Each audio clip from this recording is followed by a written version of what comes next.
નમસ્કાર વિદ્યાર્થી મિત્રો, હું પૂર્વજીતસિંહ વાઘેલા આપ સૌનું મારી યુટ્યુબ ચેનલ સ્માર્ટ ક્લાસીસ ગાંધીનગરમાં હાર્દિક સ્વાગત કરું છું. વિદ્યાર્થી મિત્રો, આજના આ વિડીયો લેક્ચરની અંદર હું તમને અગાઉ એટલે કે 30 એપ્રિલ 2022ના રોજ નવોદય સમિતિ દ્વારા જે પેપર લેવામાં આવ્યું હતું તે પેપરના ભાગ 1નું સંપૂર્ણ સોલ્યુશન તમને આજે આ વિડીયોના માધ્યમથી સમજાવવાનો છું. તો ભાગ 1ની અંદર માનસિક યોગ્યતા કસોટીના જે ટોટલ 40 આકૃતિવાળા પ્રશ્નો છે એ 40 પ્રશ્નો આજે અહીંયા સોલ્યુશન સાથે તમારી સામે રજૂ કરવાનો છું. તો દરેક વિદ્યાર્થી આ વિડીયોને ધ્યાનથી અંત સુધી જોવાનું રહેશે. તો ચાલો શરૂઆત કરીએ છીએ પ્રશ્ન નંબર 1 થી 4. તો વિદ્યાર્થી મિત્રો, તમે સૂચના તો વાંચેલી જ હશે કે પ્રશ્ન 1 થી 4ની અંદર તમારે એક અલગ પડતી આકૃતિ શોધવાની હોય છે. તો ધ્યાનથી પ્રશ્ન નંબર 1 જુઓ. જો કોઈ વિદ્યાર્થી મિત્રોને અહીંયા હું જે પ્રશ્નો તમારી સામે રજૂ કરું છું એ પ્રશ્નોના જવાબ આવડતા હોય તો તમે સાથે સાથે કોમેન્ટ બોક્સમાં લખી શકો છો. તો જોઈએ મિત્રો, પ્રશ્ન નંબર 1ની અંદર આપણને 4 અલગ અલગ આકૃતિ આપેલી છે. તો 3 આકૃતિ વચ્ચે કોઈ સમાનતા હશે અને ચોથી આકૃતિ એ બાકીની 3 આકૃતિ કરતાં જુદી પડે છે, તો એ આકૃતિ કઈ છે એ આપણે જોવાની છે. તો જો તમે આ 4 આકૃતિને ધ્યાનથી જુઓ તો એક સ્પષ્ટ વસ્તુ આપણને દેખાઈ આવે છે કે પહેલી આકૃતિની અંદર 4 ચોરસ આપેલા છે. બીજી આકૃતિની વાત કરીએ તો એમાં વર્તુળના પણ 4 ભાગ આપેલા છે. ત્રીજી આકૃતિની અંદર અલગ અલગ 4 લંબચોરસ આપેલા છે. પણ જ્યારે તમે ચોથી આકૃતિ એટલે કે ઓપ્શન ડીને ધ્યાનથી જુઓ તો એમાં 3 ભાગ આપણને આપેલા છે. એ, બી અને સીની અંદર અલગ અલગ કોઈ પણ 4 ભાગ તમને આપેલા છે, જ્યારે ઓપ્શન ડીની અંદર કેટલા ભાગ આપેલા છે? 3. તો અલગ પડતી આકૃતિ કઈ થશે? ઓપ્શન ડી, જે આપણો જવાબ થશે. ત્યારબાદ પ્રશ્ન નંબર 2 જુઓ. પ્રશ્ન 2ની અંદર એક ચોરસ આપેલું છે અને ચોરસની અંદર અલગ અલગ જગ્યાએ આપણને 3 ટપકા દેખાય છે. તો આમાંથી કઈ આકૃતિ બાકીની 3 આકૃતિ કરતાં જુદી પડે છે? તો એને આપણે સમજવાનો પ્રયત્ન કરીશું. તમે ઓપ્શન એ જુઓ તો ઓપ્શન એની અંદર જે 3 ડોટ એટલે કે ટપકા છે એની પોઝિશન જુઓ તો 3 ટપકામાંથી એક જે ટપકું છે એ કાટખૂણા પર આપેલું છે અને બાકીના 2 ટપકા એ ચોરસની 2 બાજુ પર મૂકેલા છે. એવી જ રીતે જ્યારે ઓપ્શન બી જોઈએ તો સેમ વસ્તુ આપણને જોવા મળશે. એક ટપકું કાટખૂણાવાળા ભાગ પર અને બાકીના 2 ટપકા ચોરસની 2 બાજુ પર જાય છે. ઓપ્શન ડી જુઓ તો ઓપ્શન ડીની અંદર પણ એક ટપકું કાટખૂણાવાળા ભાગ પર છે અને બાકીના 2 ટપકા એ ચોરસની 2 બાજુ ઉપર મૂકેલા છે. જ્યારે ઓપ્શન સી વિદ્યાર્થી મિત્રો તમે ધ્યાનથી જુઓ છો તો અહીંયા તમે જોઈ શકશો કે એક ટપકું કાટખૂણાવાળા ભાગ પર તો છે, પણ બાકીના બંને ટપકા ચોરસની એક જ બાજુમાં મૂકવામાં આવેલા છે. એટલે અલગ પડતી આકૃતિ કઈ થશે? તો ઓપ્શન સી.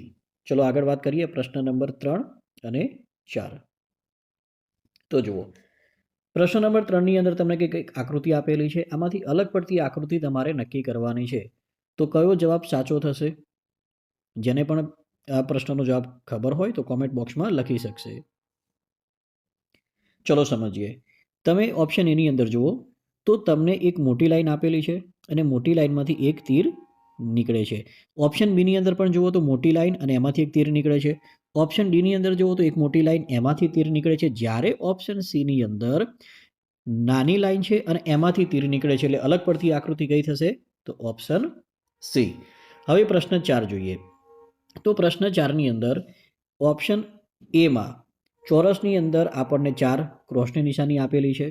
ઓપ્શન બીની અંદર જુઓ તો એમાં 1, 2, 3, 4 અને 5 ક્રોસ અથવા તો ચોકડીની નિશાની આપેલી છે. ઓપ્શન સીની અંદર 4 ક્રોસની નિશાની આપેલી છે અને ઓપ્શન ડીની અંદર પણ 4 ક્રોસની નિશાની આપેલી છે. તો એ, સી અને ડી આ ત્રણેય ઓપ્શનમાં ચોરસની અંદર 4 ક્રોસની નિશાની છે, જ્યારે ઓપ્શન બીની અંદર ક્રોસની નિશાનીની સંખ્યા કેટલી છે? 5. તો અલગ પડતી આકૃતિ કઈ થશે? Option B. ચલો આગળ વાત કરીશું પ્રશ્ન નંબર 5 થી 8. તો જો વિદ્યાર્થી મિત્રો, પ્રશ્ન નંબર 5 થી 8 સૂચના તમને ખ્યાલ હોવી જરૂરી છે. અહીંયા તમને એવું કહેવામાં આવેલું છે કે તમને એક કોયડા એટલે કે સમસ્યા આકૃતિ આપેલી છે અને આ સમસ્યા આકૃતિની ઉત્તર આકૃતિ તમને અલગ અલગ 4 ઓપ્શનમાં આપેલી છે. તો જે તમને સમસ્યા આકૃતિ અથવા તો હું એને પ્રશ્ન આકૃતિ પણ કહી શકું, તો પ્રશ્ન આકૃતિના જેવી સમરૂપનો મતલબ થાય એના જેવી જ સેમ ટુ સેમ આકૃતિ તમારે 4 ઓપ્શનમાંથી પસંદ કરવાની છે. એટલે આ પ્રશ્નો તો દરેક વિદ્યાર્થી મિત્રોને આવડે છે. પ્રશ્ન 5 જુઓ. પ્રશ્ન 5માં આપણને જે આ પ્રશ્ન આકૃતિ આપેલી છે એના જેવી સેમ ટુ સેમ આકૃતિ તમને કયા ઓપ્શનમાં દેખાય છે? તો તમે સરળતાથી કહી શકશો કે સર ઓપ્શન નંબર બીમાં આપણને દેખાય છે. ત્યાર પછી પ્રશ્ન 6 જુઓ. સમસ્યા આકૃતિને ધ્યાનથી જોવાની છે અને એના જેવી જ સેમ ટુ સેમ આકૃતિ તમારે 4 ઓપ્શનમાંથી પસંદ કરવાની છે. હવે જ્યારે આવા પ્રકારના પ્રશ્નો તમને આપેલા હોય તેમાં તમારે પ્રશ્ન આકૃતિને વ્યવસ્થિત રીતે જોવાની, ઉતાવળ નહીં કરવાની. જુઓ, પ્રશ્ન આકૃતિની અંદર આપણને એક ઊભી લાઈન આપેલી છે, એના બે છેડા જોઈ લઈએ. તો ઉપરનો છેડો ડાબી તરફ નીચે વળે છે અને જે નીચેનો છેડો છે એ જમણી તરફ ઉપરની બાજુ જાય છે. એટલે તમારે 4 ઓપ્શનમાંથી આવો એક ઓપ્શન પહેલાં પસંદ કરવાનો. તો જુઓ, ઓપ્શન એની અંદર આપણને ભાગ દેખાય છે કે ઉપરનો છેડો ડાબી તરફ નીચે વળે છે અને નીચેનો છેડો જમણી તરફ ઉપર જાય છે. એવો બીજો ઓપ્શન ક્યાં છે? તો સીની અંદર પણ છે અને ડીની અંદર છે. એટલે પહેલાં ઓપ્શન બી આપણે નીકાળી દઈએ. ત્યાર પછી જુઓ પ્રશ્ન આકૃતિમાં. તો પ્રશ્ન આકૃતિમાં નીચેના ભાગની અંદર તમને એક આવો શેપ આપેલો છે, આ પ્રકારનો આકાર. આવો આકાર આપણને ક્યાં દેખાય છે? ઓપ્શન સીમાં છે તો નથી. જુઓ, ઓપ્શન ડીમાં છે તો નથી. તો એક જ ઓપ્શન વધે છે, કયો?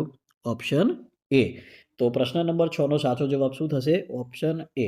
જો વિદ્યાર્થી મિત્રો, મેં અહીંયા તમને એક નવી વસ્તુ શીખવાડી કે જ્યારે પણ કોઈ પ્રશ્ન પૂછાય તો તમારે એની સાથે બંધ બેસતો ના હોય ને એવા વિકલ્પો શું કરવાના? તો એક પછી એક દૂર કરતા જવાનું. તો સરળતાથી તમને તમારા પ્રશ્નનો સાચો જવાબ મળી જશે. ચલો આગળ વાત કરીએ હવે પ્રશ્ન નંબર 7.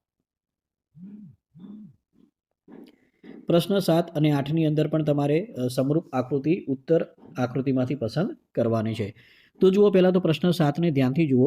સૌથી ઉપર આપણને વી શેપ આપેલો છે. તો દરેકમાં વી શેપ તો એ, બી, સી અને ડી ચારે ચારમાં ઉપર વી શેપ આપેલો છે. હવે નીચેનો એક આકાર જુઓ, તમને આ રીતે એલ આકાર આપેલો હશે. આ લાઇનની સાથે એક એલ દોરેલો છે. આવો એલ આપણને ક્યાં દેખાય છે? તો ઓપ્શન એની અંદર દેખાય છે. બીજા કોઈ ઓપ્શનમાં આવો એલ દેખાતો નથી. તો પ્રશ્ન 7નો સાચો જવાબ શું થશે? Option A. ચલો હવે પ્રશ્ન 8 જોઈએ. પ્રશ્ન 8ની અંદર ચોરસની અંદર આપણને કોઈ સંખ્યા આપેલી છે. આ સંખ્યા સિક્વન્સમાં તમે જુઓ તો તમને 4 ઓપ્શનમાંથી ક્યાં આપેલી છે? પહેલી 2 લાઈન ધ્યાનથી આપણે જોઈ લઈએ તો જવાબ મળી જશે. પહેલી લાઈનમાં છે 1, 2, 4 અને બીજી લાઈનમાં છે 3, 5, 8. ચલો આ જ વસ્તુ તમારે 4 ઓપ્શનમાં જોવાની છે. ઓપ્શન એમાં દેખાય છે તો ના.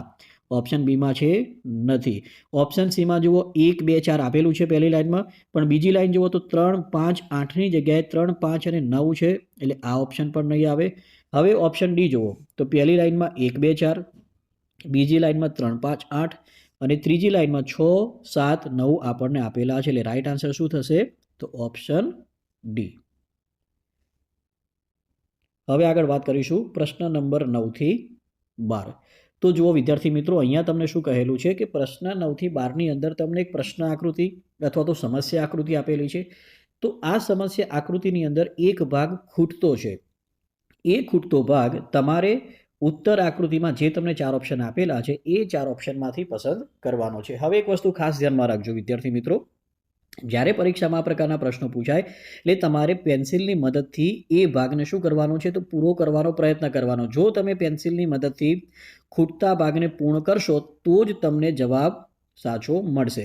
હું સમજાવું છું કે જ્યારે આ પ્રકારના પ્રશ્નો આપેલા હોય તેનું સોલ્યુશન તમારે કેવી રીતે લાવવાનું છે. જુઓ, પ્રશ્ન 9 દરેક વિદ્યાર્થી ધ્યાનથી જોશે. તમને એક ચોરસની અંદર કંઈક અલગ અલગ આકૃતિ આપેલી છે અને એક ભાગ જે જમણી બાજુ નીચેની તરફ ખૂટતો આપણને બતાવવામાં આવ્યો છે. તો આ ખૂટતા ભાગની જગ્યાએ 4 ઓપ્શનમાંથી કયો ઓપ્શન સાચો બંધ બેસે છે એ આપણે પસંદ કરવાનું હોય તો શું કરીશું? તો ધ્યાનથી અહીંયા જુઓ તમે. પહેલાં તો આપણે શું કરીએ? તો એ ભાગને પૂર્ણ કરીએ. જેવા બાકીના 3 ભાગ આપેલા છે એ 3 ભાગના જેવો જ આપણે ચોથો ભાગ પૂરો કરવો પડે. તો પહેલાં તો વર્તુળનો જે ભાગ ખૂટે છે એ ભાગ વર્તુળનો આપણે શું કરી દઈશું? પૂર્ણ કરીએ. તો અહીંયાથી આ 2 લાઈન આવશે એટલે વર્તુળ આપણું અહીંયા પૂરું થઈ ગયું. ત્યાર પછી આ લાઈનને જોઈન્ટ કરી દઈએ. લાઈન ટુ લાઈન જોઈન્ટ કરીશું. અર્ધવર્તુળ ભાગ છે તો અર્ધવર્તુળ ભાગ અને અહીંયા પણ તમને એક ભાગ આપેલો છે. તો ઇન શોર્ટ તમે જુઓ ધ્યાનથી તો આપણને આકૃતિ કેવી મળે છે? એક ચોરસ આપેલો છે. ચોરસની અંદર 2 લાઈન પહેલાં વર્તુળની અહીંયા ઉપર આવશે, ત્યારબાદ એક વિકર્ણવાળા ભાગમાં લાઈન આવશે અને નીચે આ રીતે એક અર્ધવર્તુળાકાર ખૂણો દર્શાવતો શેપ આપણને મળે. તો આવો ઓપ્શન આપણને ક્યાં દેખાય છે? તો એ ઓપ્શન છે નંબર બી. તો 9મા પ્રશ્નનો સાચો જવાબ શું થશે મિત્રો? Option B. ચલો હવે જોઈશું પ્રશ્ન નંબર 10. સેમ વસ્તુ તમારે પ્રશ્ન 10ની અંદર એપ્લાય કરવાની છે. જે પણ ભાગ ખૂટે છે એ બાકીના 3 ભાગ જોઈ અને તમારે એને પૂર્ણ કરવાનો છે. તો પહેલાં તો જે ડાર્ક ચોરસનો ભાગ ખૂટે છે એ આપણે પૂરો કરી દઈએ. એટલે એક અહીંયા લાઈન થશે, બીજી 2 લાઈન આપણને અહીંયાથી મળશે. એની જો પહેલામાં શું આવશે? તો આ ભાગ આખો તમારે બ્લેક શેડ કરવાનો છે. અહીંયા લાઇનિંગ દોરવાની છે. બરાબર, તમે પેન્સિલની મદદથી વ્યવસ્થિત લાઈન દોરી શકશો. તો આ પ્રકારનો ઓપ્શન તમને 4 ઓપ્શનમાં ક્યાં દેખાય છે? તો ધ્યાનથી તમે જુઓ તો આવો ઓપ્શન એક જ જગ્યાએ આપેલો છે, ઓપ્શન નંબર એ ની અંદર. એટલે કે 10મા પ્રશ્નનો સાચો જવાબ શું થશે? Option A. હવે આગળ વાત કરીશું પ્રશ્ન નંબર 11 અને 12. તો જુઓ, પ્રશ્ન નંબર 11 ને જવાબ આપણે મેળવવો હોય તો પ્રશ્ન આકૃતિની અંદર જે 3 ભાગ આપેલા છે એ 3 ભાગ વ્યવસ્થિત તમારે જોવાના, સમજવાના અને એની મદદથી ચોથો ભાગ તમારે પૂરો કરવાનો છે. તો ચલો જોઈએ. આપણને પહેલાં તો સેન્ટરમાં એક લાઈન બતાવેલી છે 3 ભાગમાં, તો સેન્ટરમાં એક લાઈન ખેંચી લઈશું. ત્યારબાદ બાકીના 2 ભાગ ઉપર આ રીતે લાઈન દોરીએ અને વચ્ચે 2 લાઈનમાંથી પસાર થતી એક લાઈન આ રીતે દોરવાની છે. તો આવો ઓપ્શન આપણને ક્યાં દેખાય છે? તો ઓપ્શન નંબર એ ની અંદર. ચલો પ્રશ્ન 12 ધ્યાનથી જુઓ. 3 ભાગને સમજી લો અને એની મદદથી તમારે જે ચોથો ખૂટતો ભાગ આપેલો છે એ પૂરો કરવાનો છે. કેવી રીતે? તો સાથે સાથે વિડીયો જોતા જાઓ. પહેલી ખૂટતી લાઈન આપણે ચોરસ પૂરો કરવા માટે અહીંયા દોરીશું. એટલે એક ચોરસ અહીંયા પૂરો થયો. ત્યાર પછી આ એક મોટી લાઈન આવશે અને એના પાછળ પણ એક લાઈન આપણને આ રીતે આપેલી છે. પછી તમે જુઓ તો વચ્ચેથી શું થાય છે? તો એક લાઈન પસાર કરેલી છે, આ રીતે એક લાઈન, અને વચ્ચેનો જે ભાગ છે ત્યાં એક રાઉન્ડ દોરેલું છે, બરાબર? હું કદાચ રાઉન્ડ પૂરેપૂરું ના દોરી શકું તો તમે સમજી લેજો. આ રીતે એક રાઉન્ડ આપણને આપેલું છે. તો આવો ઓપ્શન 4 A, B, C અને D ઓપ્શન તમને આપેલા છે, એમાંથી ક્યાં દેખાય છે? તો ઓપ્શન એમાં તો એવું નથી. ઓપ્શન બીમાં 2 રાઉન્ડ છે. ઓપ્શન સી આખો ઓપોઝિટ મિરર ઇમેજ જેવો બતાવેલો છે. તો રાઈટ આન્સર શું બને છે? Option D. તો 12મા પ્રશ્નનો જવાબ થશે ઓપ્શન નંબર ડી. આશા રાખું છું કે વિદ્યાર્થી મિત્રો આ સોલ્યુશન તમને પૂરેપૂરું સમજાતું હશે. ચલો હવે જોઈએ છે પ્રશ્ન નંબર 13 થી 16. તો પ્રશ્ન 13 થી 16માં તમને શું કહેલું છે કે તમને એક સમસ્યા અથવા તો પ્રશ્ન આકૃતિ આપેલી છે અને એની સામે તમને 4 ઓપ્શનમાં ઉત્તર આકૃતિઓ બતાવવામાં આવેલી છે. તો પ્રશ્ન આકૃતિની અંદર તમે જુઓ તો 3 આકૃતિ પૂર્ણ કરેલી હશે, ચોથો ભાગ એક ખાલી આપેલો છે. તો એ ચોથો ભાગ આગળના 3 ભાગમાં જે તમને આકૃતિ આપેલી છે એની વચ્ચેનો સંબંધ તમારે સમજી અને ચોથો ખૂટતો ભાગ તમારે જવાબમાંથી પસંદ કરવાનો છે. સમજાવું કેવી રીતે? ધારો કે હાલ પૂરતું સમજવા માટે હું તમને નામ આપી દઉં કે આને આપણે પહેલો ભાગ કહીશું, આને બીજો ભાગ કહીએ અને આને ત્રીજો ભાગ કહીએ. તો ચોથો જે ખૂટતો ભાગ છે એની અંદર આપણે એક સાચો જવાબ 4 ઓપ્શનમાંથી પસંદ કરવાનો છે. તો ત્રણેય ભાગ જે તમને પહેલો, બીજો, ત્રીજો ભાગ આપેલા છે એની વચ્ચે એક ચોક્કસ સંબંધ રહેલો હશે. એ સંબંધ જો તમે ઓળખી જશો તો તમને જવાબ આસાનીથી મળી જશે. ચલો જોઈએ. પહેલા ભાગની અંદર આપણને શું આપેલું છે? તો એક લાઈનની અંદર 4 ચોરસના ટુકડા આપણને આપેલા છે. બીજા ભાગમાં તમે જુઓ તો પહેલી લાઈનમાં 4 ચોરસ અને નીચે લાઈન વધી તો એ નીચેના ભાગમાં 3 ચોરસ થાય છે, એટલે 4માંથી 1 ઘટે છે. ત્રીજા ભાગમાં જોઈએ તો પહેલી લાઈનમાં 4 ચોરસ, બીજી લાઈનમાં 3 ચોરસ અને ત્રીજી લાઈનમાં 2 ચોરસ. એટલે ક્રમશઃ જેમ નીચે લાઈન વધતી જાય છે એમ એમ એક એક ચોરસ શું થાય છે? ઘટે છે.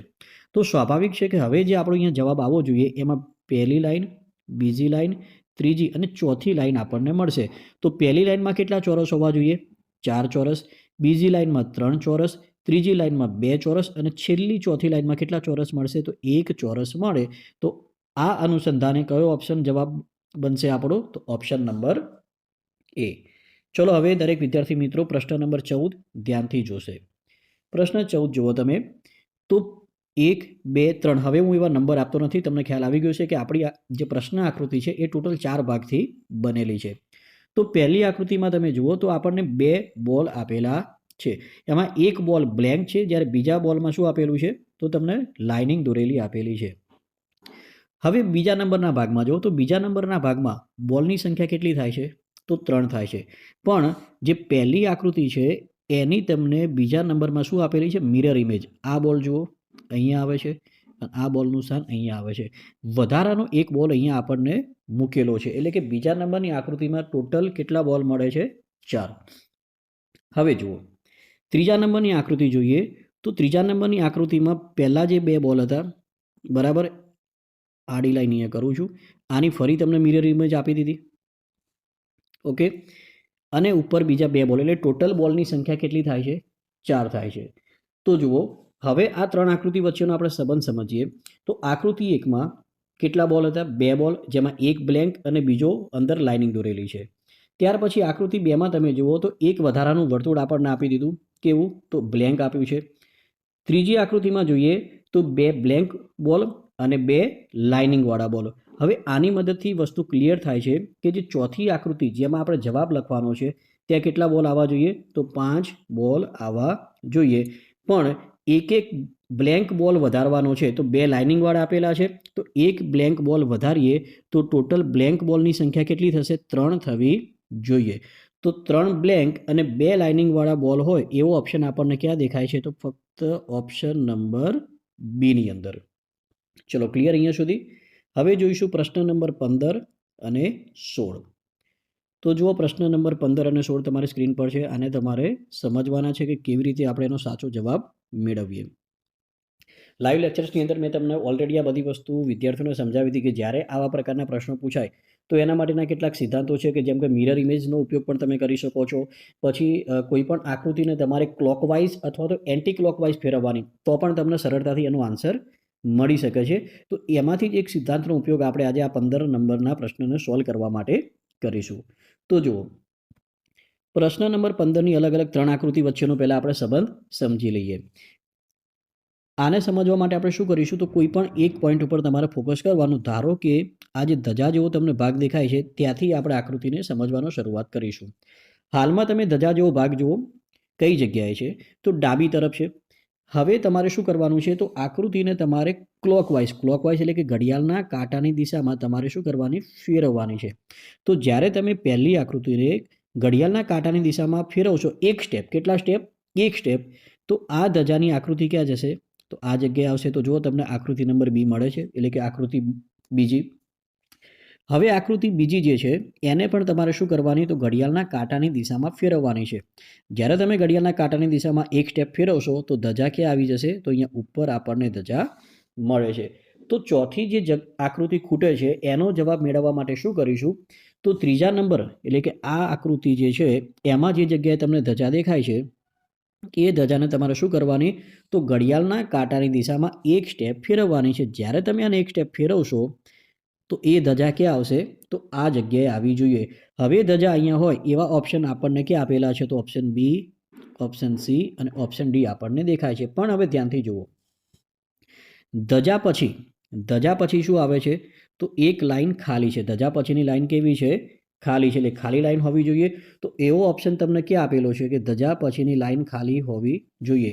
તો બધા જ ઓપ્શન બી, સી અને ડી બધામાં ધજા પછીની લાઈન કેવી છે? તો ખાલી છે. પણ પ્રશ્ન ચિત્રની અંદર જોઈએ તો ખાલી લાઈન પછી શું આવે છે? તો ખાલી લાઈન પછી ફરીથી ધજા આવી જોઈએ. તો ખાલી લાઈન પછી ફરીથી ધજા હોય એવો ઓપ્શન ડીમાં તો નથી દેખાતું, ઓપ્શન સીમાં પણ નથી. તો એવો ઓપ્શન ક્યાં છે? તો ઓપ્શન નંબર બીની અંદર. હવે જુઓ પ્રશ્ન નંબર 16. પ્રશ્ન 16ની અંદર આપણને એક ચોરસની અંદર એક અર્ધવર્તુળ આકાર આ રીતે દોરીને આપેલો છે. આ પહેલો ભાગ. હવે બીજા ભાગમાં શું થાય છે? તો એ જે અર્ધવર્તુળ હતો એની અંદર કોઈ ચોક્કસ પ્રકારની ડિઝાઇન તમને બનાવીને આપી દીધી. હવે ત્રીજા ભાગમાં શું થયું? તો જે સામેનો ખુલ્લો ભાગ હતો ત્યાં ફરી એક અર્ધવર્તુળ દોરી દીધો, જે તમે ત્રીજા ભાગમાં જોઈ શકો છો. તો ચોથા ભાગની અંદર મિત્રો શું થવું જોઈએ? તો આ ત્રીજા ભાગમાં જે અર્ધવર્તુળ છે એની અંદર પણ સેમ કોઈ ડિઝાઇન આવવી જોઈએ જે આપણને બીજા ભાગમાં દેખાય છે તેવી જ. તો જવાબ તરીકે શું થશે? તો સામે બે અર્ધવર્તુળ હશે અને બંને અર્ધવર્તુળની અંદર આપણને પ્રશ્નચિત્રમાં જેવી ડિઝાઇન આપેલી છે એવી ડિઝાઇન હોવી જોઈએ. તો ધ્યાનથી તમે 4 ઓપ્શન જુઓ.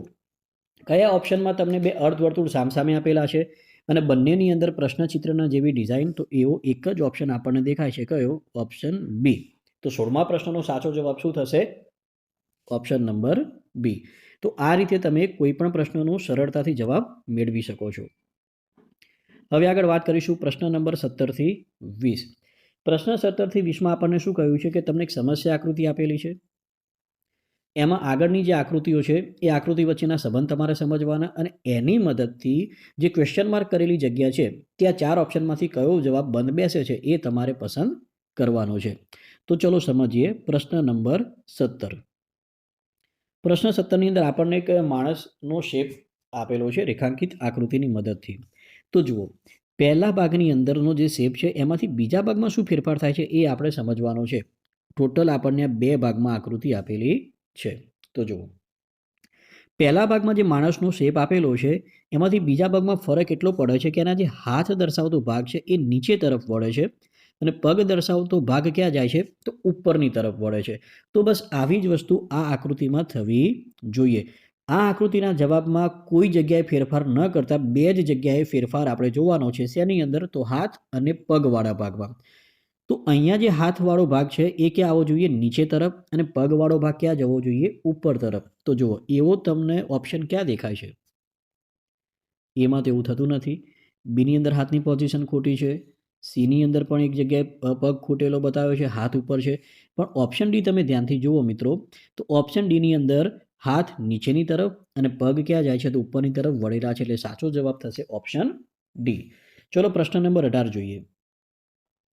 પ્રશ્ન 18ની અંદર બે ભાગ અહીંયા જો ના દેખાય તો હું તમને દોરીને બતાવું છું. પહેલા ભાગની બે આકૃતિનો સંબંધ મેળવીએ. તો પહેલા ભાગની અંદર ચોરસને ટુકડાઓમાં વહેંચેલો બતાવેલો છે અને એ જે ટુકડાઓમાં વહેંચેલો વર્તુળને ટુકડાઓમાં વહેંચેલો બતાવ્યો છે અને એના ટુકડાથી આપણને ચોરસ જેવો આકાર વચ્ચે પ્રતીત થાય છે. તો અહીંયા શું કર્યું? એ જે ચોરસ જેવો આકાર હતો ને એના ચારે ચાર છેડા શું કરી દીધા? બંધ કરી દીધા. શું કરી દીધા છે? બંધ કરી દીધેલા છે. તો આટલો સંબંધ આપણને પહેલા ભાગમાંથી જોવા મળે છે. તો હવે આવી આપણે બીજા ભાગ ઉપર. બીજા ભાગમાં તમે જુઓ તો એક ત્રિકોણ આપેલો છે. ત્રિકોણના 3 ભાગ પાડેલા છે અને ત્રિકોણના 3 ભાગથી આપણને જે ઊંધા વાય જેવો એક આકાર દેખાય છે. તો એવો આકાર ઓપ્શનમાંથી ક્યાં સિલેક્ટ કરીશું? તો એમાં નથી થતો, કારણ કે સિંગલ લાઈન આપેલી છે, ડબલ લાઈન જરૂરી છે. અહીંયા ટ્રિપલ લાઈન એટલે આપણને નહીં આવે. હવે ઓપ્શન બી અને સી કે જેમાં ડબલ લાઈનથી આપણને વાય બનતો દેખાય છે. પણ તમે જો ભાગ એકમાં સમજ્યા હોય તો સ્પષ્ટપણે મેં કહ્યું કે એ જે ચોરસ હતો એ ચોરસને શું કર્યું છે? તો એના બધા છેડા બંધ કરેલા છે. અહીંયા તમે જુઓ તો વાયના બધા છેડા ખુલ્લા છે. એટલે આ ઓપ્શન નહીં આવે. તો સાચો જવાબ શું થશે? ઓપ્શન બી, કે જેમાં વાયના બધા છેડા શું કરેલા છે? તો બંધ કરેલા છે. તો મિત્રો આવા બધા પ્રશ્નોની અંદર આવી નાની નાની બાબતો તમારે ધ્યાનમાં રાખવાની હોય. જો તમે ઉતાવળ કરશો તો હકીકતમાં તમને જવાબ આવડતો હશે છતાં પણ તમે જવાબ ખોટો ટીક કરી શકો છો. હવે જોઈએ પ્રશ્ન નંબર 19 અને 20. તો જુઓ પ્રશ્ન નંબર 19ના બે ભાગ વચ્ચેનો પહેલા સંબંધ સમજીએ. આપણને બે ભાગમાં આકૃતિ આપેલી છે. પહેલા ભાગની વાત કરીએ તો પહેલા ભાગની અંદર આપણને ત્રિકોણ આપેલો છે અને ત્રિકોણની અંદર વર્તુળ છે. તો હવે અહીંયા તમે જુઓ શું ફેરફાર થાય છે. તો જે અંદરનું વર્તુળ હતું એ બહાર આવી ગયું અને જે બહાર ત્રિકોણ હતો એ ક્યાં જતો રહ્યો? અંદર જતો રહ્યો. પણ ફરક એટલો કે ત્રિકોણની અંદર લાઇનિંગ આપણને દોરીને આપેલી છે. તો હવે આપણે સમજી શકીએ છીએ કે બીજા ભાગની જે આકૃતિ આપણને આપેલી છે એમાં બહાર શું છે? ચોરસ. અને અંદર આપણને ઊંધો એક ત્રિકોણ આપેલો છે. તો જવાબમાં શું થવું જોઈએ? તો ઊંધો ત્રિકોણ બહાર આવશે અને ચોરસ ક્યાં જશે? તો અંદર જશે. પણ ચોરસની અંદર શું હોવી જોઈએ? તો લાઇનિંગ હોવી જોઈએ. તો આવો ઓપ્શન આપણને ક્યાં આપેલો છે? પ્રશ્ન નંબર 19નો તમે જવાબ જુઓ, એ, બી, સી અને ડી. એમાંથી કયો ઓપ્શન બંધ બેસે છે? તો ઓપ્શન નંબર એ. ખ્યાલ આવી ગયો દરેક મિત્રોને? હવે જોઈએ પ્રશ્ન નંબર 20. પ્રશ્ન 20 ફરી બે ભાગમાં ડિવાઈડ કરેલી આકૃતિ છે. પહેલો ભાગ જોઈએ તો પહેલા ભાગની અંદર તમે જુઓ તો એક ચોરસ આપેલો છે અને ચોરસના ચારેય ખૂણા પર આપણને એક લાઈન દોરેલી આપેલી છે. હવે એમાંથી આ આકૃતિમાં શું થયું? તો જેટલા ખૂણા હતા એટલી વચ્ચે ચોકડી અથવા તો ક્રોસની નિશાની આપણને દોરીને આપી દીધી છે. એટલે પહેલો ભાગ આપણે કંઈક આવો સમજીએ છીએ. તો બીજા ભાગની અંદર જુઓ. બીજા ભાગમાં ત્રિકોણ છે. ત્રિકોણના 3 ખૂણા પર 3 લાઈન આપેલી છે. તો જે રીતે તમે પહેલો ભાગ સમજ્યા એ મુજબ બીજા ભાગમાં શું થવું જોઈએ? તો વચ્ચે 3 ચોકડી અથવા તો 3 ક્રોસની નિશાની હોવી જોઈએ. તો ઓપ્શન એ કેન્સલ થશે. ઓપ્શન બી, સી પણ કેન્સલ થશે. ઓપ્શન ડીમાં 3 ક્રોસની નિશાની છે. પણ જો તમે વિદ્યાર્થી મિત્રો અહીંયા ધ્યાનથી જુઓ ને તો ત્રિકોણના ત્રણેય ખૂણા પર તમને લાઈન દેખાતી નથી. ફક્ત એક જ ખૂણા પર લાઈન દોરીને આપેલી છે. એટલે ઓપ્શન ડી પણ નહીં આવે. તો કયો ઓપ્શન આપણો જવાબ બનશે? Option number B. ચલો ક્લિયર અહીંયા સુધી? હવે આગળ જોઈશું પ્રશ્ન નંબર 21 થી 24. તો જુઓ 21 થી 24માં શું તમને આપેલું છે કે તમને એક પ્રશ્ન આકૃતિ આપેલી છે. અહીંયા જે પ્રશ્ન આકૃતિ આપેલી છે એ ખૂટતી એટલે કે એનો એક ભાગ ખૂટે છે. એ ખૂટતો ભાગ તમારે 4 ઓપ્શનમાંથી પસંદ કરવાનો છે. તો ધ્યાન આપો, જ્યારે આ પ્રકારના પ્રશ્નો પરીક્ષામાં પૂછાય તો આપણે એને કેવી રીતે સોલ્વ કરી શકીએ. તો ફરી તમારે અહીંયા પેન્સિલનો ઉપયોગ કરવાનો છે. તમને જે પ્રશ્ન અથવા તો સમસ્યા આકૃતિ આપેલી છે એનો આકાર ઓળખો. તો એ આકાર જો તમે ઓળખી શકશો કે ભાઈ આ ચોરસ આકાર બનતો તો વર્તુળ બને છે, ત્રિકોણ બને છે, જો એ તમને ખબર હોય તો એ મુજબ તમારે એ આકારને પૂરો કરવાનો. તો જુઓ મિત્રો, અહીંયા આપણે આકૃતિ જોઈએ તો એવું કહી શકીએ કે આકૃતિ વર્તુળ શેપમાં હોવી જોઈએ પણ અધૂરી છે. તો પહેલાં તો આપણે એને વર્તુળ શેપમાં પૂર્ણ કરીએ. તો બાકીનો જેટલો ભાગ ખૂટે છે તે આપણે શું કરીશું તો ડ્રો કરીશું. તો બહારનો એક વર્તુળ શેપ મળશે. હવે જેટલા તમને ભાગ ખૂટતો આપ્યો છે એના પર જો તમે પેન્સિલની મદદથી ડ્રો કરશો તો આ રીતનો આકાર મળે છે. તો આવો ઓપ્શન તમને 4 ઓપ્શનમાંથી ક્યાં આપેલો છે તમે ધ્યાનથી જોઈ શકો છો. જો અલગ અલગ તમને ઓપ્શન આપેલા છે તો સેમ ઓપ્શન આપણને ક્યાં દેખાશે? Option A. હવે બાકીના ઓપ્શન કેમ નથી આવતા તો એનો પણ તમને આન્સર આપી દઉં. જુઓ, બાકીના ઓપ્શન ન લેવા પાછળનું કારણ શું હતું? તો ઓપ્શન બી તમે ધ્યાનથી જુઓ તો એમાં તમને આ જે બાજુનો ભાગ છે એમાં કેટલી બધી ખાંચ દેખાય છે. ઓપ્શન સીમાં પણ આટલી બધી ખાંચ આપેલી છે, જ્યારે આપણા પ્રશ્નચિત્રમાં કોઈ જગ્યાએ આટલી બધી ખાંચ આપણને દેખાતી નથી. હવે ઓપ્શન ડી જુઓ તો ઓપ્શન ડીની અંદર તમને અહીંયા વર્તુળનો એક ઉપસેલો ભાગ આપ્યો છે. હવે પ્રશ્નચિત્રમાં ઓલરેડી ઉપસેલો ભાગ આપેલો છે તો બે ઉપસેલા ભાગ ભેગા થાય તો વર્તુળ પૂરું થવાનું નથી, એટલે ઓપ્શન ડી પણ ખોટો છે. હવે જોઈએ પ્રશ્ન નંબર 22. પ્રશ્ન 22નો સાચો જવાબ 4 ઓપ્શનમાંથી પસંદ કરવો હોય તો પહેલાં તો આપણે શું કરીશું? એ આકૃતિને ધ્યાનથી જોઈએ. તો જુઓ, ચોરસ આકારનો શેપ અહીંયા પૂરો કરવા માટે આ રીતે એક આકૃતિ આપણી બને છે. તો આવો ઓપ્શન તમને ક્યાં દેખાય છે? ધ્યાનથી તમે જુઓ, 4 ઓપ્શન આપેલા છે એ, બી, સી અને ડી. તમને જે મેં પિંક કલરની પેનથી જે આકાર ડ્રો કરીને બતાવ્યો એવો સેમ ટુ સેમ ઓપ્શન ક્યાં દેખાશે? તો ઓપ્શન સીની અંદર, એટલે કે પ્રશ્ન 22નો સાચો જવાબ શું થાય છે? Option C. હવે જોઈશું પ્રશ્ન નંબર 23. તો જે પ્રમાણે મેં તમને 21 અને 22માં પ્રશ્નોનું સોલ્યુશન બતાવ્યું, બસ એ જ મુજબ જો તમે અહીંયા પદ્ધતિ ફોલો કરશો તો 23 અને 24નો જવાબ પણ ઇઝીલી મેળવી શકાશે. તો જો આ પણ એક ચોરસ આકૃતિ છે તો એને પહેલાં આપણે પૂરી કરી દઈએ. તો ચોરસ આકૃતિ આ રીતે પૂર્ણ થશે. બાકીના ભાગ ઉપર હું અહીંયા પિંક કલરથી ડ્રો કરું છું એટલે તમને ઇઝીલી તમારો આન્સર મળશે. જુઓ, પ્રશ્ન 23નો સાચો જવાબ 4 ઓપ્શનમાંથી કયો થવો જોઈએ? હવે તમે ઇઝીલી કહી શકો છો આવો સેમ આકાર આપણને ક્યાં દેખાય છે? તો ઓપ્શન સીની અંદર. પછી પ્રશ્ન 24 જોઈએ. પ્રશ્ન 24ની આકૃતિ આપણે પૂર્ણ કરીએ તો 4 ઓપ્શનમાંથી આપણને જવાબ મળી જશે. આ ચોરસ શેપ પૂર્ણ કરવા માટે જે ખૂટતો ભાગ છે એના પર હું અહીંયા ડ્રો કરું છું. એક આ ત્રિકોણ જેવો શેપ બનશે. ત્રિકોણ જેવો શેપ મળી ગયો. હવે બાકીના ભાગમાં જો લાઇનિંગ આપેલી છે 2 લાઇન પછી એક ઊભી લાઇન તમારે અહીંયા દોરવાની છે. તો આવો આકાર તમને ક્યાં દેખાય છે? ઓપ્શન એમાં છે, બી, સી અથવા તો ડી ક્યાં આપેલો છે? તો ઓપ્શન નંબર એની અંદર, એટલે કે 24માં પ્રશ્નનો સાચો જવાબ શું થશે? Option A. ચલો હવે આગળ વાત કરીશું પ્રશ્ન નંબર 25થી 28ની. તો પ્રશ્ન 25થી 28 એ દર્પણ આકૃતિ છે મિત્રો. જેને પણ લાઈવ લેક્ચર્સ એટેન્ડ કરેલા છે બધાને ખ્યાલ છે કે દર્પણ આકૃતિવાળા જ્યારે પ્રશ્નો પૂછાય તો એને કેવી રીતે સોલ્વ કરવાના છે. દર્પણ આકૃતિ અથવા તો એને અંગ્રેજીમાં આપણે મિરર ઇમેજ પણ કહી શકીએ છીએ. તો અહીંયા 4 જે પ્રશ્નો પૂછેલા છે એમાં તમને એક દર્પણ આકૃતિ આપેલી હશે. પ્રશ્ન આકૃતિ છે એની મિરર ઇમેજ અથવા તો દર્પણ આકૃતિ તમારે 4 ઓપ્શનમાંથી પસંદ કરવાની છે. તો જુઓ, પ્રશ્ન નંબર 25 આપણને આપેલો છે. એક તમે બેટ જેવો આકાર જોઈ શકો છો, બરાબર? તો આ બેટની દર્પણ આકૃતિ 4 ઓપ્શનમાંથી ક્યાં બનશે? Option A, option B, option C અથવા તો ઓપ્શન ડી. તો 25મા પ્રશ્નની મિરર ઇમેજ આપણને મળે છે ઓપ્શન સીની અંદર. ઓકે. હવે જુઓ પ્રશ્ન નંબર 26. ધ્યાનથી આકૃતિ જુઓ. આ રીતની એક આપણને આકૃતિ આપેલી છે. વચ્ચેનું તીર અંદર જાય છે, ઉપરના 2 તીર બહાર અને એક આ રીતે ઉપસેલો ભાગ આપણને આપેલો છે. અને આની તમને મિરર ઇમેજ શોધવા કહ્યું છે. તો મિરર ઇમેજની અંદર પહેલાં તો મિરર તરફ, એટલે આ તમારું મિરર અથવા તો દર્પણ છે, દર્પણથી જે નજીકનો ભાગ હોય એ સૌથી પહેલાં આપણને આપેલો હોવો જોઈએ. તો સેમ આનો ઉલટાયેલો આકાર એટલે આવો થવો જોઈએ. તો આવો ઓપ્શન તમને ક્યાં દેખાય છે? તમે જુઓ, ઓપ્શન એમાં દેખાશે, ઓપ્શન બી, સી અથવા તો ડી. ક્યાં આવો આકાર દેખાય છે? તો ઓપ્શન એ, બી અને ડી બધામાં આપણને આવો શેપ દેખાય છે. એટલે 3 ઓપ્શન આપણને મળે. સી અહીંયાથી કેન્સલ કરી દઈશું. હવે એ, બી અને ડીમાંથી આપણે જવાબ પસંદ કરવાનો છે. તો ચલો પહેલાં વચ્ચેના તીર ઉપર આવી જઈએ. વચ્ચેનું તીર ક્યાં છે? અંદર તરફ. તો મિરર ઇમેજની અંદર પણ એ તીર ક્યાં આવવું જોઈએ? તો અંદર તરફ જ આવવું જોઈએ. તો તીર અંદર તરફ હોય એવો ઓપ્શન ક્યાં છે? એમાં છે? નથી. ડીમાં છે? નથી. તો અંદર તરફ આવતું હોય એવો ઓપ્શન ક્યાં આપેલો છે? તો બીની અંદર. એટલે કે 26માનો સાચો જવાબ શું થશે મિત્રો? Option B. ચલો હવે જોઈએ પ્રશ્ન નંબર 27 અને 28. બહુ સિમ્પલ આપેલું છે. આલ્ફાબેટનો જો તમે મિરર કોન્સેપ્ટ શીખેલા હશો તો આ ઇઝીલી તમે સોલ્વ કરી શકવાના છો. અહીંયા આપણને ચોરસની અંદર 4 આલ્ફાબેટ આપેલા છે, સી, આર, ઓ અને પી. તેની મિરર ઇમેજ તમને શોધવાની કહી છે. આ તો સીધી જ વસ્તુ, આમાં કોઈ સમજાવવાની જરૂર હાલ નથી લાગતી. જો કોઈ મિત્રો ના આવડતું હોય તો તેઓ લાઈવ લેક્ચર્સમાં જોડાઈ અને બધા કોન્સેપ્ટ ક્લિયર કરી શકશે.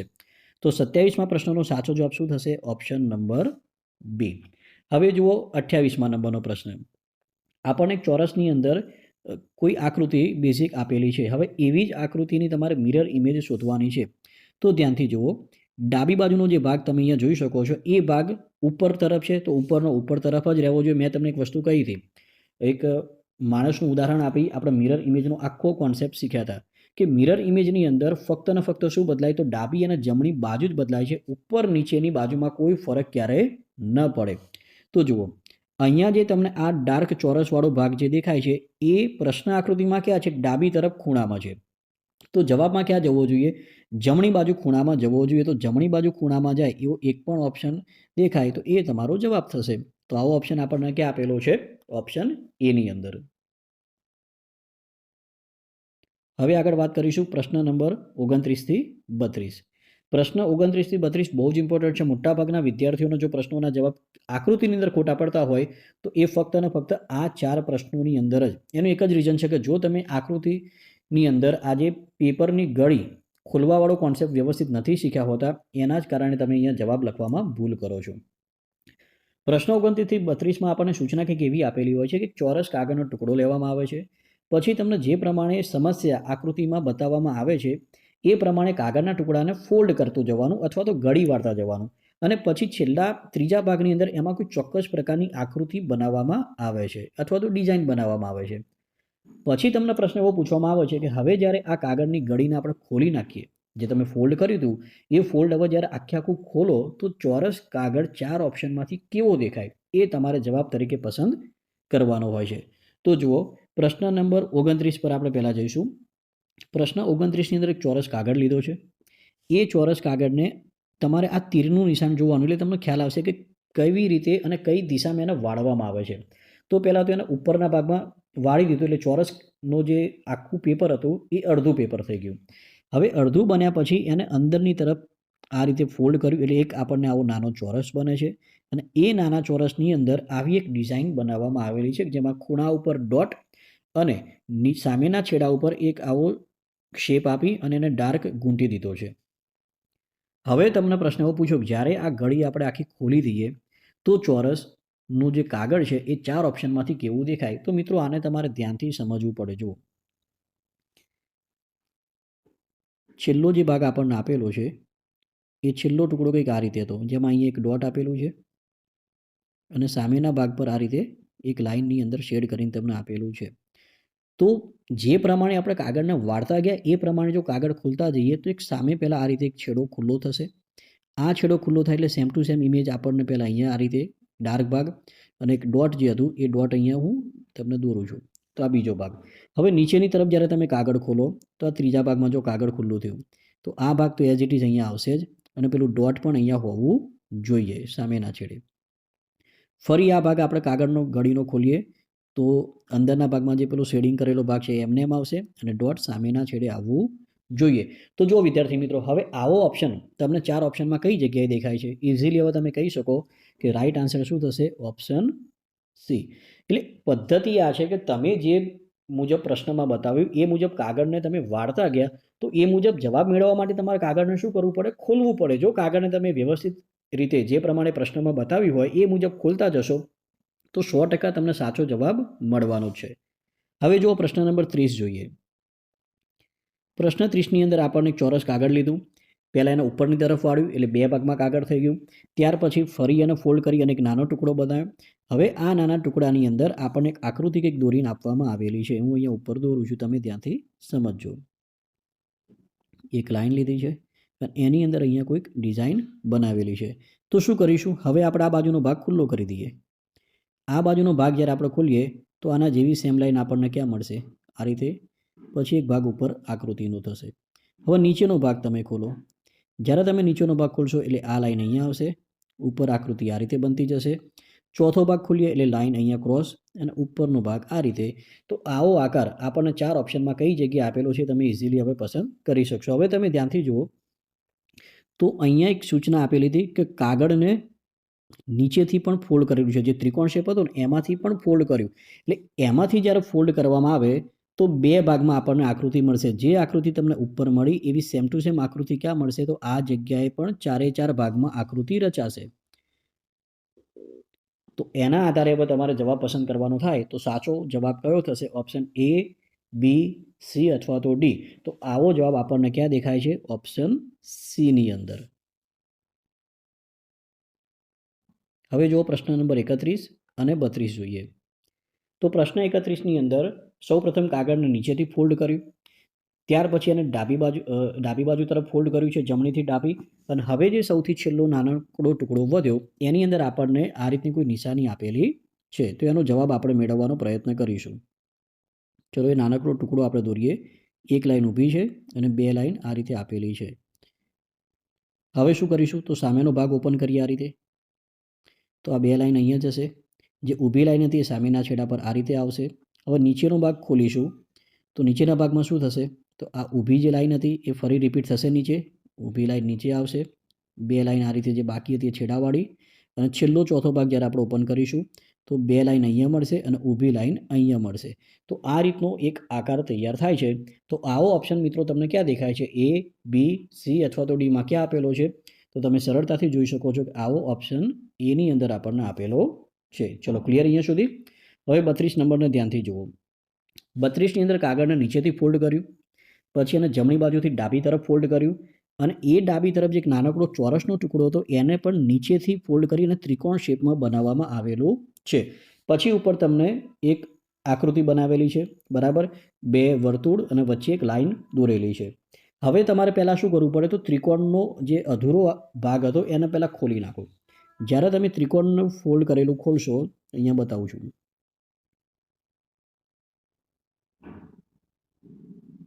આ ત્રિકોણ હતું એને પહેલાં આપણે ઓપન કરવું પડે તો એ ચોરસ શેપ આપણને અહીંયા મળશે.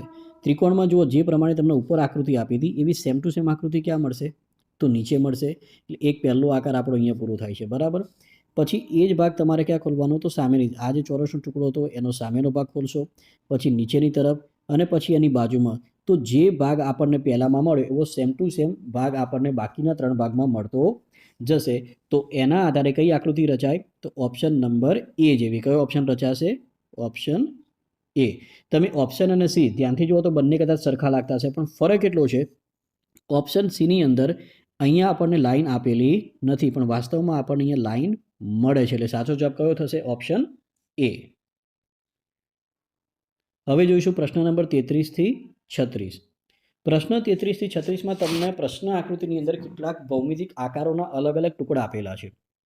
હવે આ ટુકડાની મદદથી સામે જે ઉત્તર આકૃતિ છે એમાંથી કોઈ એક આકૃતિ બનાવવામાં આવેલી છે. તો તમારે એ સાચો જવાબ 4 ઓપ્શનમાંથી પસંદ કરવાનો રહેશે.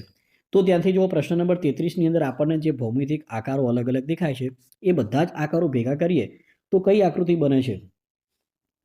તો પ્રશ્ન આકૃતિને ધ્યાનથી જુઓ. એ બધા જ આકારોનો ઉપયોગ થતો હોય એવો એક જ ઓપ્શન દેખાય છે, ઓપ્શન નંબર C. કયો ઓપ્શન છે? Option C. હવે પ્રશ્ન 34 જુઓ. પ્રશ્ન 34ની અંદર આપણને 3 ત્રિકોણ આપેલા છે, બરાબર? જેમાં 2 કાટકોણ ત્રિકોણ છે. તો ટોટલ 3 ત્રિકોણ, પણ એમાં 2 કાટકોણ ત્રિકોણ હોય એવો આકાર 4 ઓપ્શનમાંથી ક્યાં બને છે? તો ઓપ્શન A માં નથી, ઓપ્શન C પણ નથી અને D પણ નથી. તો એવો આકાર આપણને મળશે ઓપ્શન B. ઓપ્શન B ની અંદર તમે જુઓ તો 2 કાટકોણ ત્રિકોણ પણ દેખાય છે અને એક જે ત્રિકોણ આપેલો છે મોટો, એ મોટા ત્રિકોણનો પણ એમાં સમાવેશ થઈ જાય છે. એટલે સાચો જવાબ થશે ઓપ્શન નંબર B. હવે જોઈએ પ્રશ્ન નંબર 35 અને 36. પ્રશ્ન 35ની અંદર આપણને L આકારના જે 4 ટુકડા આપેલા છે, આ 4 L આકારના ટુકડા જવાબમાંથી ક્યાં બંધ બેસે? બહુ સિમ્પલ છે, બરાબર? એક જ વખત નજર નાખો તો પણ આપણને જવાબ મળી જાય. શું થશે? ઓપ્શન D આ પ્રશ્નનો સાચો જવાબ થાય છે. જુઓ, L આકારના બધા ટુકડા એમાં જોઈન્ટ કરેલા આપેલા છે. હવે પ્રશ્ન 36 જુઓ. ચોરસના 4 ટુકડા આપણને આપેલા છે. આ ચોરસના 4 ટુકડા ઉત્તર આકૃતિમાંથી કયા ઓપ્શનમાં બંધ બેસે છે? તો આ પણ સાવ સહેલો પ્રશ્ન પૂછી નાખ્યો છે. ચોરસના 4 ટુકડા તો 4 ચોરસના ટુકડા હોય એવો એક જ ઓપ્શન છે કયો? Option number B. હવે જોઈશું પ્રશ્ન નંબર 37 થી 40. પ્રશ્ન 37 થી 40માં તમને શું કહેલું છે કે તમને એક સમસ્યા આકૃતિ આપેલી છે. એની સામે 4 અલગ અલગ ઓપ્શનમાં એક ઉત્તર આકૃતિ મૂકેલી છે. તમારે જે સમસ્યા આકૃતિ છે એ સમસ્યા આકૃતિ સામેના 4 ઓપ્શનમાં ક્યાંક છુપાયેલી છે એ જોવાની છે. પ્રશ્ન આકૃતિ અથવા સમસ્યા આકૃતિ 4 ઓપ્શનમાંથી કયા ઓપ્શનમાં છુપાયેલી છે એ તમારે પસંદ કરવાનું છે. એટલે આના માટે બહુ તમારે ધ્યાનથી ફોકસ કરવાનું હશે, કારણ કે આકૃતિ શક્ય હશે એટલી જટિલ બનાવવાનો પેપર સેટરે પ્રયત્ન કર્યો જ હશે. તો જુઓ, પ્રશ્ન આકૃતિ આપણને કંઈક ડમ્બેલ્સ અથવા તો ડમરું જે પણ તમને યાદ રહે એ રીતે તમે જોઈ શકો છો. હવે એવો ઓપ્શન આપણને આપેલો છે કે જેમાં આપણું આ ડમરું અંદર આવી જતું હોય. તો એક જગ્યાએ ક્લિયર કટ દેખાઈ આવે છે ઓપ્શન નંબર સી. કયો ઓપ્શન મિત્રો? તમે સીમાં જુઓ તો આપણો જ પ્રશ્ન ચિત્રનો જે આકૃતિ આપેલી છે એ આની અંદર આખી બંધ બેસે છે અથવા તો છુપાયેલી છે, જોઈ શકો છો. હવે પ્રશ્ન 38 જુઓ. પ્રશ્ન 38ની અંદર જે તમને આકાર આપેલો છે એવો આકાર 4 ઓપ્શનમાંથી ક્યાં છે? તો પહેલાં તો એક રાઉન્ડ, નીચે લાઈન અને ઉપર 2 લાઈન હોવી જોઈએ. અહીંયા તમે જુઓ તો રાઉન્ડ છે, લાઈન પણ પરફેક્ટ આપેલી છે, પણ ઉપરનો જે પેલો અર્ધવર્તુળાકાર શેપ હોવો જોઈએ એ શેપ અહીંયા દેખાતો નથી. એટલે બી કેન્સલ થાય છે, સી પણ કેન્સલ થઈ જશે. ડીની અંદર પણ સેમ એવું લાઈન 3 આપેલી છે, પણ ઉપર અર્ધવર્તુળ હોવું જોઈએ. એ અર્ધવર્તુળ આપણને પૂરેપૂરું અહીંયા દેખાતું નથી. હવે ધ્યાનથી જુઓ ઓપ્શન નંબર એ. તો ઓપ્શન એની અંદર જે પ્રશ્ન આકૃતિ આપણને આપેલી છે એ જ પ્રશ્ન આકૃતિ તમે અહીંયા સ્પષ્ટપણે જોઈ શકો છો. એટલે રાઈટ આન્સર શું થશે? Option A. કદાચ કોઈ વિદ્યાર્થીના મનમાં એવો સવાલ થાય કે સર ઓપ્શન ડીની અંદર જો ઉપરનું અર્ધવર્તુળ આપણે લઈએ તો આ જે લાઈન છે, તો ઉપરનું તમે અર્ધવર્તુળ લેવા જાઓ તો તમારી આકૃતિ પ્રશ્ન આકૃતિમાં આપેલી છે એના કરતાં શું થાય છે? તો ઘણી મોટી થઈ જાય છે, બરાબર. એટલા માટે સાચો જવાબ આવશે નહીં. તો રાઈટ આન્સર શું થશે? ઓપ્શન નંબર એ. હવે જુઓ પ્રશ્ન નંબર 39 અને 40. તો પ્રશ્ન 39માં જે સમસ્યા આકૃતિ આપણને આપેલી છે એ સમસ્યા આકૃતિ 4 ઓપ્શનમાંથી કયા ઓપ્શનની અંદર છુપાયેલી છે એ તમારે શોધવાનું છે. તો 39નો આકાર જોઈ લો, એવો જ આકાર સેમ ટુ સેમ તમારે શેમાંથી? તો ઉત્તર આકૃતિના 4 ઓપ્શનમાં ક્યાંક છુપાયેલો આપ્યો હશે. તો અત્યારે તો આનો ઇઝીલી આન્સર બતાવી શકું છું, પણ તમે ટ્રાય કરજો, બરાબર. જો ઉત્તર ચિત્રના જેવું આપણે શોધવા જઈએ તો એક લાઈન અહીંયાથી આપેલી છે, આ રીતે તમે ડ્રો કરો તો આપણને આપણા પ્રશ્નનો જવાબ ક્યાં મળે છે? ઓપ્શન બીની અંદર. હવે જુઓ પ્રશ્ન 40. પ્રશ્ન 40ની અંદર જે તમને આકાર આપેલો છે આ રીતનો, આવો આકાર ક્યાં છુપાયેલો છે? જો ઓપ્શન એમાં તો નથી દેખાતો. ઓપ્શન બી કદાચ જોવા જાઓ, ધ્યાનથી જોશો તો એમાં પણ નથી. ઓપ્શન સીની અંદર જોઈએ તો કદાચ એવો શેપ હશે પણ વચ્ચે પેલો ખૂણાનો એંગલ હોવો જોઈએ, તો એ પણ નથી. જ્યારે ઓપ્શન ડી તમે જુઓ તો ઓપ્શન ડીમાં સ્પષ્ટપણે આપણને આકાર દેખાય છે. એટલે આપેલા પ્રશ્નનો સાચો જવાબ શું થશે? Option D. તો મિત્રો આ રીતે સરળતાથી તમે દરેક પ્રશ્નના સાચા જવાબ મેળવી શકો છો. તો જુઓ 2022માં જે પેપર લેવાયું એનો ભાગ 1 જે 40 પ્રશ્નો હતા માનસિક યોગ્યતા કસોટીના, એ 40 પ્રશ્નો આપણે સોલ્યુશન સાથે આજના આ વિડીયોમાં જોઈ લીધા છે. જો તમને વિડીયો પસંદ આવ્યો હોય તો લાઇક કરવાનું ન ભૂલતા, અને હજુ પણ આવા અલગ અલગ વિડીયો તમે મેળવવા માંગતા હોય તો તમે આ ચેનલને સબસ્ક્રાઇબ કરી બાજુમાં દર્શાવેલા બેલ આઇકોનને ક્લિક કરી લેજો કે જેથી હું કોઈ પણ નવા વિડીયો મૂકીશ તેની નોટિફિકેશન તમને ટાઈમ પર મળતી રહેશે. બીજી એક અગત્યની વાત એ પણ છે કે જો કોઈ વિદ્યાર્થી મિત્રો નવોદય પ્રવેશ પરીક્ષાની તૈયારી કરે છે અને સચોટ તૈયારી કરવા માંગતા હોય તો તમે સ્માર્ટ ક્લાસીસ ગાંધીનગર દ્વારા ચલાવવામાં આવતા લાઈવ લેક્ચર્સમાં પણ જોડાઈ શકો છો. લાઈવ લેક્ચર્સની ડિટેલ્સ તમને સ્ક્રીન પર જે નંબર આપેલા હતા નીચે, જ્યારે પણ તમે આ પીપીટી જોઈ તેમાં નીચે એક નંબર આપેલો છે 8511164955. આ નંબર પર તમે વિદ્યાર્થી પોતાનું નામ અને કયા જિલ્લામાંથી તમે અભ્યાસ કરો છો જિલ્લાનું નામ લખી મેસેજ કરી અને વધારાની જે વિગત છે વિગત ત્યાંથી મેળવી શકશો. તો ચાલો મિત્રો, ફરી મળીશું એક નવા વિડીયો સાથે. ત્યાં સુધી દરેકને જય હિન્દ, જય ભારત.